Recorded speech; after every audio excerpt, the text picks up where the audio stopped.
But the question I want to answer tonight is why, no matter how much companies continue to spend on technology to secure information, and no matter what they seem to do out there, every day when I pick up the paper, I can almost count on finding some paper that has some corporation that you and I have heard about, or some government institution that has been compromised in the data of the people that work in that organization, the data of the people that do business with that organization, and the intellectual capital and company secrets and all that sort of thing have now been exposed. Why is that? And so I want to share with you some things this evening that will continue to be like that if we don't change the course. It's not a matter of spending more money. It's a matter of doing it differently. And what I found is companies are not approaching it the right way.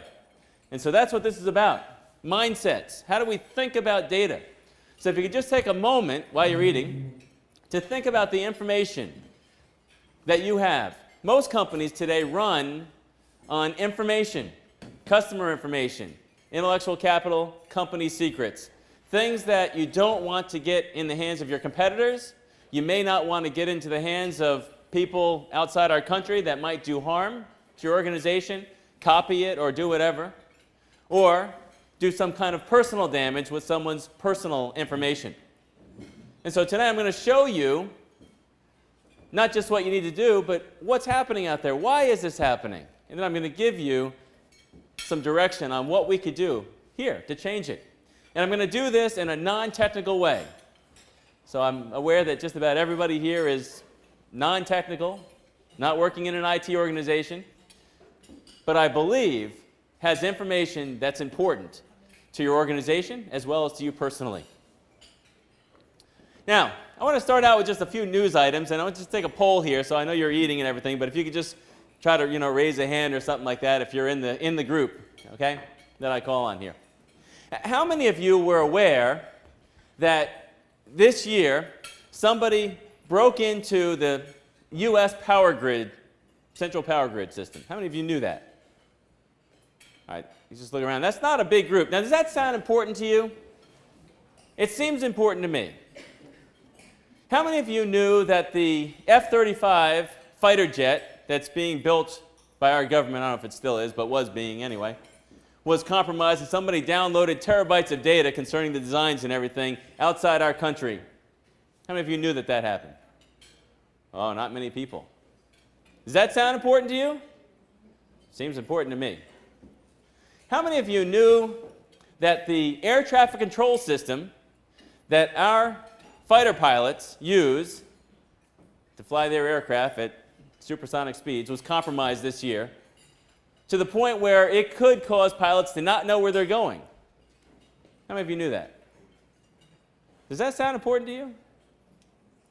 These kind of news items, I mean, this is critical stuff. And I want to tell you how I came to know these things. I was going into the airport one day. I do that kind of on a weekly basis. And I go into the US Air Lounge, and the news is on. And they're talking about the fact that someone from China or Russia has compromised our power grid, central power grid, and that it could disrupt power throughout the United States. But they caught it, and they were able to resolve the issue. Now, when I saw that, I thought, wow, that is major. We've been talking about that for years. We saw it happen over in Georgia during some wartime things going on over there, and now it's happening here. Now, there really wasn't much on the news, but I wanted to know more. So the next day, I was in whatever city I was flying to, and I got up and I looked for my paper at the door, which the hotel generally delivers, and I'm leafing through it looking for an article, some update, what's happening. And I did find an article. It was fairly small, though. It wasn't on the front page. And as I was reading the article, I happened to stumble across the fact that this F-35 data had been stolen. And there was a little comment, like a one-liner, about the air traffic control system being hacked. And I thought, wow, that's not a, there's like no news. And then the next day, I thought maybe there'll be something else, something bigger, some more information. Nothing. Now, how many weeks was Michael Jackson in the newspaper? I mean, it was like months.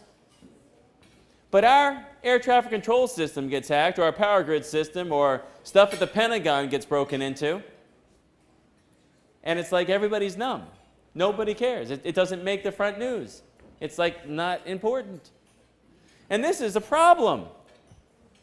So I want to show you what's happening out there.